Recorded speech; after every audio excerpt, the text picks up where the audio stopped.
per esdevenir una comarca de futur, amb una capital, com bé han dit, Solsona, que ha d'exercir com a tal, amb orgull, voluntat i dedicació. I l'equip que avui us presentem som aquesta gent i tenim diferents talents. Som dones i homes amb una gran capacitat de treball i esperit de servei, que fugim dels projectes clarament personals i personalistes i que ens hem unit amb l'objectiu comú de millorar Solsona. Però no ho podem fer sols. Com a ciutadans i ciutadanes, jugueu un paper molt important a l'hora de decidir com voleu que millori. Perquè per construir aquesta Solsona millor us necessitem a tots. Us volem a tots i a totes. I això és el que us prometem des de Junts.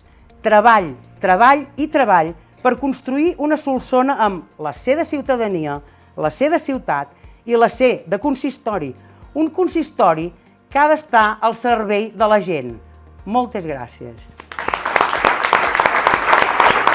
I el que esperem els ciutadans és que aquests servidors públics que estan al capdavant de l'Ajuntament el que siguin és justament això, persones properes, persones que ens escoltin i persones que ens ajudin o que intentin ajudar-nos, almenys acompanyant-nos, a poder solucionar aquests problemes. Avui en podem fer un petit tas de quina és la gent que acompanyen a l'Elis. L'Elis té allò que es necessita en aquest any 23, tot un equip de gent jove, de gent menys jove, homes, dones, gent d'aquí, gent que no és d'aquí però que s'ha incorporat aquí.